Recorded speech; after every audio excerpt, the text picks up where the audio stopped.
Rota 66. Que a nossa relação com Deus é uma coisa preponderantemente emocional, é algo assim que parece que a Bíblia foi feita apenas para o coração.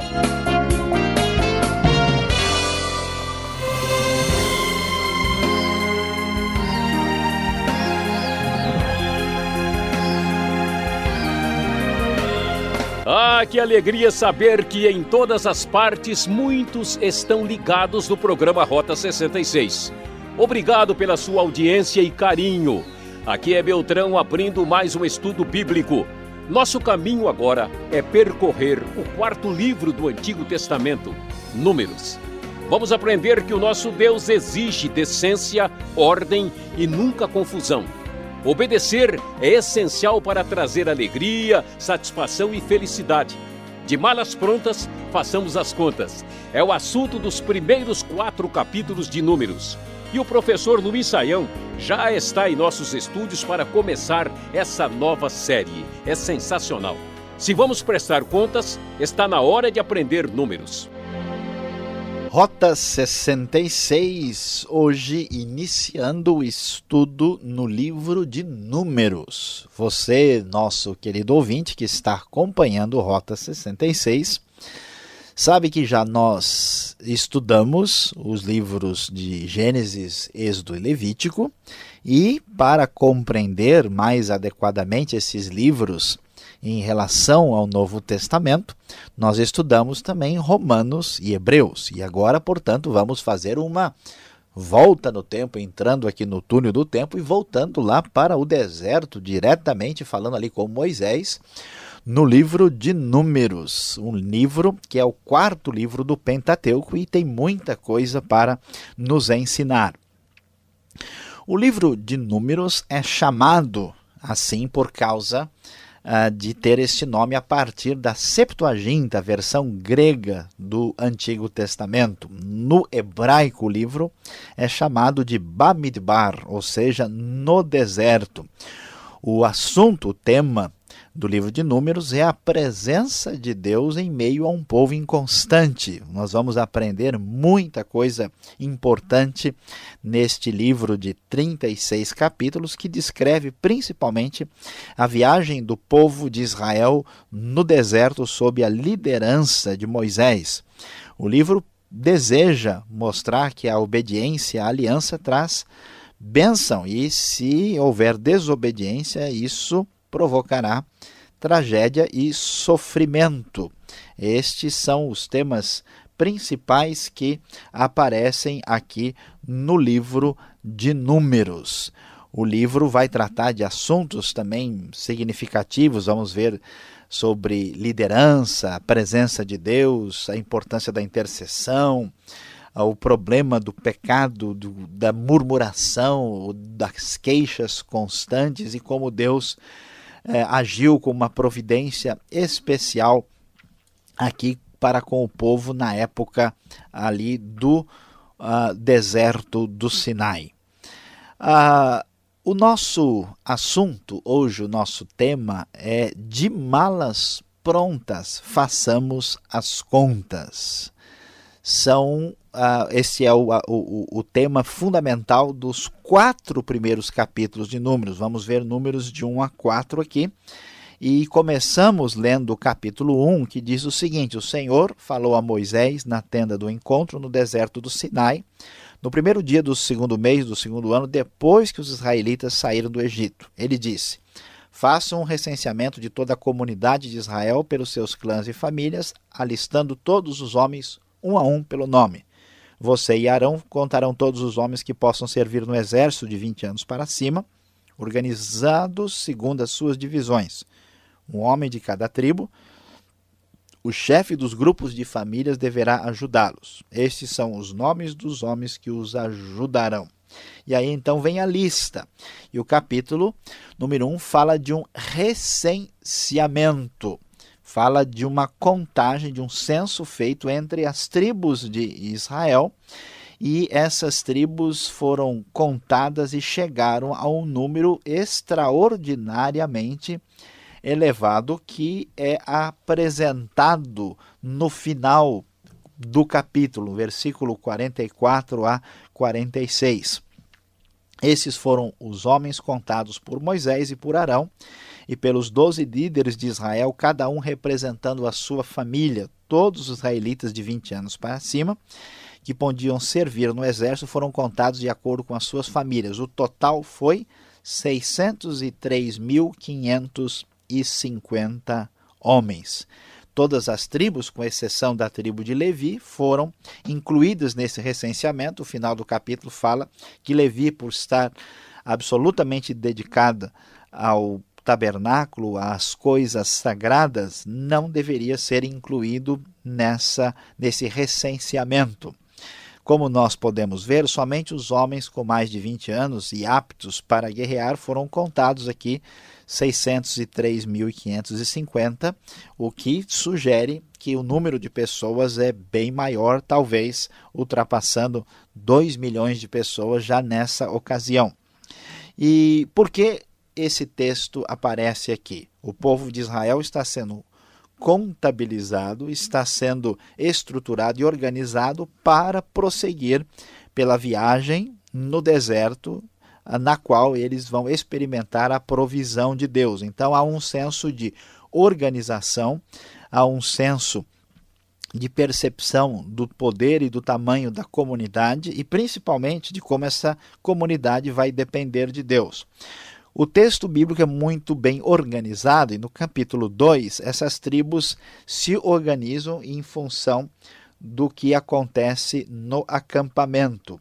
Então nós temos o tabernáculo no centro, onde ficava a tenda da congregação e todos os objetos sagrados, e as tribos são divididas a partir de uma organização geográfica, conforme nós podemos observar no capítulo 2.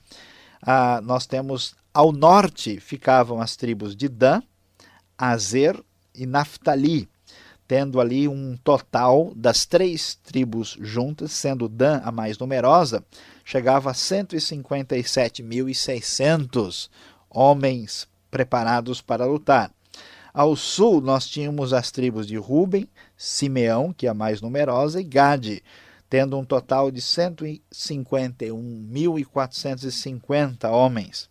A leste, Judá, Issacar e Zebulon, sendo Judá a mais numerosa, inclusive a mais numerosa de todas aqui, o que dava um total de 186.400 homens. E a oeste, Efraim, Manassés e Benjamim, sendo Benjamim uma tribo que se torna importante mais tarde com Judá, mas dentre elas Efraim tinha mais número de pessoas e o total 108.100 pessoas, contando o total de 603.550. Esse recenseamento, então, também era acompanhado de uma organização militar, uma organização em torno do acampamento ordenada por Deus, conforme nós observamos no capítulo 2.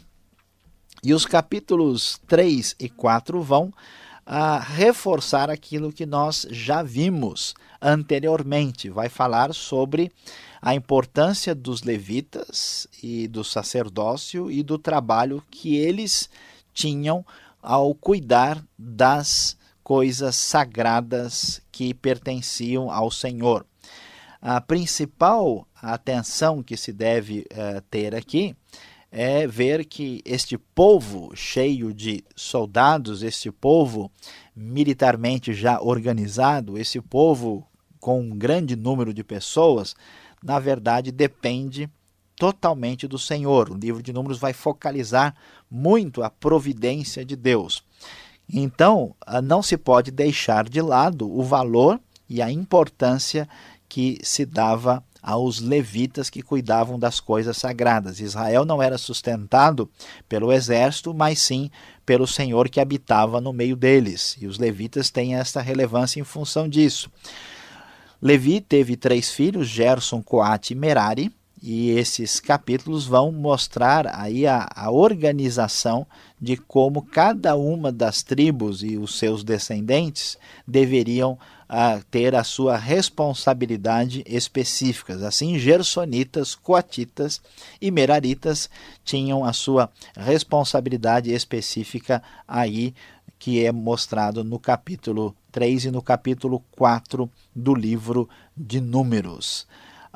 No final, nós temos uma contagem separada do recenseamento dos levitas. O capítulo 4 vai terminar dizendo assim: Moisés, Arão e os líderes de Israel contaram todos os levitas, conforme os seus clãs e famílias, todos os homens entre 30 e 50 anos de idade que vieram para servir e carregar a tenda do encontro, somavam 8.580, conforme a ordem do Senhor anunciada por Moisés. A cada um foi designado o seu trabalho e foi dito o que deveria carregar. Assim foram todos contados conforme o Senhor tinha ordenado a Moisés. Nós vamos encerrar a nossa reflexão aqui no Rota 66 de hoje, mostrando para nós como Deus é Senhor da história, como Deus agiu com ação específica entre o povo de Israel e que Deus mostrou aquele povo devidamente organizado, que ele é quem sustentava o caminho do povo e também a história que culminaria mais tarde na gloriosa história da redenção que chegou até Cristo Jesus, nosso Senhor. Que Deus abençoe o nosso coração.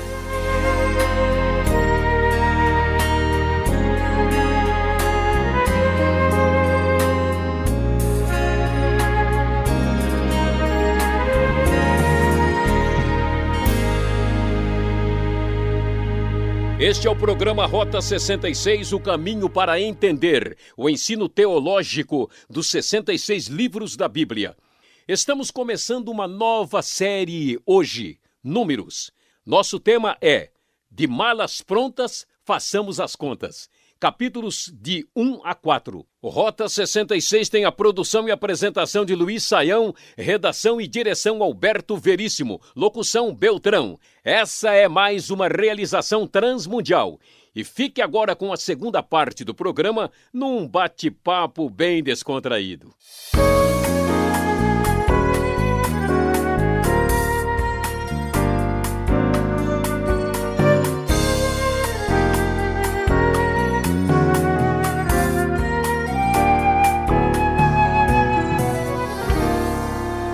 Muito bem, estamos chegando agora com a segunda parte do programa, um novo estudo, e agora parece que vamos aos cálculos matemáticos, o quarto livro de Moisés chamado Números. Professor Luiz Saião, para que esse monte de números na Bíblia? Qual o valor disso tudo?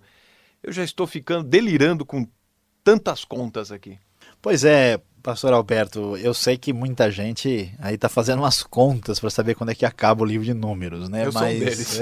Pois é, mas veja bem, é que a gente entende que a nossa relação com Deus é uma coisa preponderantemente emocional, é algo assim que parece que a Bíblia foi feita apenas para o coração, né? Mas nós temos de entender que Deus é o Deus de todas as coisas, Deus é o Senhor, principalmente o Senhor da história na Bíblia. Portanto, essa questão dos números, até uma revelação importante para os nossos ouvintes aqui, a palavra no hebraico, crescer numericamente, é a mesma palavra para se tornar forte, poderoso, porque na antiguidade, né, claro, você vivia ali em batalha com os inimigos, com os grupos em volta, e um grupo, né, um povo era avaliado em função do tamanho do seu exército, né? Era difícil sobreviver no mundo assim. Então, a percepção numérica, o valor, o tamanho do exército, a Bíblia é um livro também de política, de história, de outros assuntos. Não é só uma espécie de sentimento do coração para confortar, né, as nossas almas no momento de dificuldade. Então, a gente tem que estar preparado para aprender tudo sobre Deus. E nesse aspecto, os números também são importantes, pois revelam detalhes importantes sobre a história, a política e a organização do povo de Israel. Bom, vamos lá então, falando de números. Eu acho que a inflação aqui é grande. Quando o povo saiu da Terra Prometida e entrou no Egito, eram 70 pessoas. Estão saindo agora do Egito cerca de 600 mil pessoas. E agora, com esse recenseamento total no deserto, já vão passar de 2 milhões de pessoas? Esses números não estão um pouco atrapalhados, Sayão? Olha, pastor Alberto, essa é uma das dificuldades que nós temos no livro de Números. Por quê? Veja bem, a gente pode entender. Hoje nós temos um mundo com 6,5 bilhões de habitantes, mas a gente tem uma noção bem razoável de que, por exemplo, na época de Cristo, o mundo tinha 200 milhões de pessoas. O Império Romano não chegava a 60 milhões. Quando a gente vê esse número de 603.550, e os estudiosos falam que esses são só os homens, se a gente contar toda a família, esse número deve variar entre 2 e 3 milhões de pessoas. A pergunta fundamental é, será que esses números são literais? Como é que a gente deve entender esses números? Não é a questão do que está escrito na Bíblia, a questão é do que nós somos capazes de compreender com a nossa limitação hoje do lado de cá. Qual é a dificuldade que surge para tentar entender esses números literalmente? Por exemplo, Moisés, várias vezes no livro de Números e também no Pentateuco, de modo geral, a Bíblia diz que ele chegou à entrada da tenda da congregação e anunciou ao povo. Agora pensa bem, 2, 3 milhões de pessoas, vamos supor que estejam só os 600 mil homens, como é que Moisés anunciou isso? Será que eles tinham um sistema de alto-falante? Ou havia alguém, né? Era de se imaginar que isso tivesse sido descrito de maneira mais adequada para um número grande de pessoas assim, né? Um problema mais difícil surge quando a gente vai ler Deuteronômio capítulo 7, versículo 1, que lá fala que havia 7 nações na terra de Canaã que eram maiores e mais numerosas. Se é verdade que elas eram literalmente mais numerosas, assim entendendo o texto, nós devemos supor que Israel tem quase 3 milhões de pessoas, essas nações são maiores, então são 8 nações com pelo menos 2,5 milhões de pessoas ou mais. Isso daria uma população de 20 a 30 milhões de pessoas na terra de Canaã, que hoje tem no máximo 6 milhões e pouco. Então os estudiosos acham que a gente não entendeu esses números direito, tem alguma dificuldade. Então como é que eles fazem para entender direitinho essa questão da numeração? Uma possibilidade era tentar entender esses números como se fossem, vamos dizer, maneira especial de elogiar uma determinada tribo, falando do número elevado dela. Como a gente diz hoje, puxa, faz um século que eu estou esperando vocês. Eu já te disse isso 1 milhão de vezes. Esse número não é literal, né? Mas a maioria dos estudiosos acha que essa explicação não convence, porque os números são muito específicos, muito detalhados. E, portanto, isso não seria possível que fosse apenas uma questão de estilo literário. A outra possibilidade seria realmente entender a coisa literalmente e esquecer de raciocinar, que não parece a melhor possibilidade. Existe uma outra alternativa que foi discutida não faz tanto tempo assim, é que a palavra 1000 em hebraico, ela pode ter um significado um pouquinho diferente. Ou seja, ela pode significar, né, a partir do seu radical, um grupo de pessoas. Então, quando o texto diz, por exemplo, a tribo tinha 46 mil, isso pode ser 46 grupos de pessoas mais os 750. E esse grupo podia ser um pouco menor. E isso daria a possibilidade, né, de termos uma multidão, um grupo grande, mas talvez com uma proporção um pouco menor do que a gente imagina com 2, 3 milhões de pessoas. Isso de modo nenhum significa questionar que Deus fez milagre, que Deus sustentou o povo, mas de harmonizar isso com as outras próprias referências da Bíblia. Então existe, né? Nós não temos certeza absoluta, é apenas uma sugestão de resposta para um problema difícil. Existe a possibilidade desse número ser menor do que a gente imagina pela nossa fraqueza de conhecimento apurado da situação. Mas o mais importante em toda essa questão é que esse recenseamento era para se prepararem para uma guerra. Exatamente. Aí os 4 primeiros capítulos de Números estão falando sobre guerra e logo em seguida estão falando também de coisas sagradas, carregar o tabernáculo, desmontar e guardar. Como é que eles conseguem misturar o santo com aquilo que é da guerra, né? A paz com a morte, é um negócio estranho aí, não é? Pois é difícil para a gente entender e, na verdade, os 2 primeiros capítulos organizam as tribos para a guerra. e os 2 últimos organiza os levitas para o culto. Um negócio complicado, né, para a gente entender. O que a gente... Enquanto um grupo vai para a guerra, o outro fica rezando, então. Pois é, mas aqui a nossa visão da coisa, às vezes, não entende o que está acontecendo. Por que nós temos a guerra? A guerra, na verdade, aqui, ela, por um lado, ela tem a ver com a preservação e a sobrevivência de Israel. Vivemos num mundo belicoso, problemático, né? A mesma coisa, por que precisa de polícia? Né? Para que vai usar um revólver? Por que vai ter uma cadeia? É o problema do mal no mundo, né? Do conflito. Então Israel poderia ser aniquilado se eles não tivessem um exército. Por isso o exército aparece aí e se prepara. E também eles vão conquistar a terra de Canaã, que vai ser atingido, os povos vão ser lá disciplinados e punidos por Deus pela sua extrema crueldade e maldade. Mas a questão da guerra e a questão dos números é importante porque eles representam a autonomia humana. Por que eu quero saber o tamanho do recenseamento? Por que é bom ver? Eu posso medir a minha força e o meu poder. E o que o texto está querendo dizer? Que, na verdade, o poder do exército humano, a capacidade de se organizar para a guerra, não tem condições de nós vencermos as nossas batalhas e sermos fortes se, na verdade, a nossa vida não depender de quem é o Senhor de tudo, inclusive dos exércitos, Yehová Tsavaot, Senhor dos exércitos, que é o próprio Deus. Então, Israel só vai ser bem-sucedido se depender de Deus. É interessante que, então, do mesmo jeito que é importante cuidar do exército, é importante vencer os inimigos que vão atacá-los e chegar finalmente na terra, é importante que eles cuidem direitinho das coisas sagradas. Inclusive, né, o tabernáculo no meio é dividido ali com as 12 tribos, né, as 12 são 4 grupos de 3, né? 4 na Bíblia geralmente é um número ligado ao mundo, 3 é o número da ação de Deus, né? Então 3 vezes 4, 12, da ação de Deus no mundo, existe um elemento por trás disso. E os coatitas, né, filhos de Levi, carregam a mobília do tabernáculo, os gersonitas e meraritas carregam o tabernáculo e os levitas, que são, né, mais assim especiais, carregam a arca. Nessa organização a gente vê que o respeito a Deus, o culto a Deus, a percepção da dependência de Deus é fundamental para prosseguir adiante, sobreviver e atingir o destino histórico que Deus tem para Israel.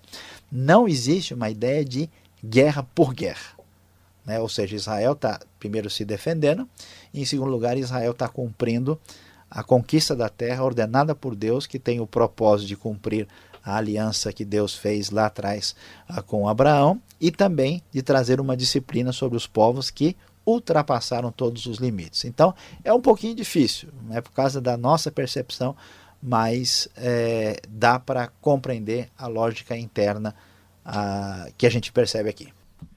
Em suma, então, o grupo aqui fez contas, viu que não havia recurso suficiente e deveriam, então, depender de Deus para sobreviver no deserto. Na verdade, o povo não fez contas, Deus ordenou o recenseamento. Mas mesmo com a consciência do poder que eles tinham, a verdade é que eles dependiam inteiramente de Deus. Tá certo. Obrigado, Sayão, pela explicação. Você continue ligado, tem muito a aprender no livro de Números. E ainda nós temos uma conversinha com você.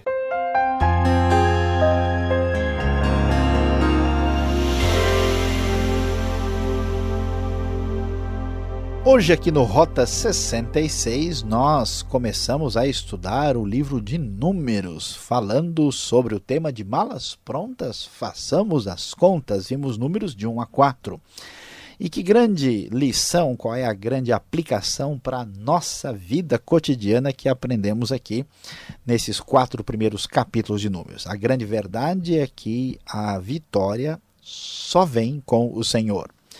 Vemos que o povo de Israel poderia certamente confiar no seu poder de guerra, no número elevado daqueles que eram capazes de lutar a batalha, mas a grande verdade é que há uma preocupação muito significativa de que Deus recebesse a devida honra e o culto fosse preparado para que o Senhor de fato fosse honrado.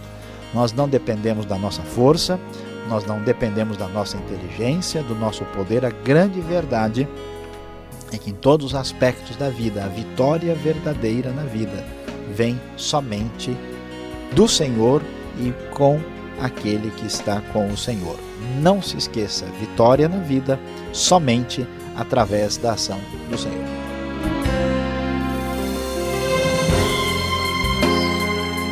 Chegamos ao final do programa de hoje, Rota 66, que volta nessa sintonia e nesse horário.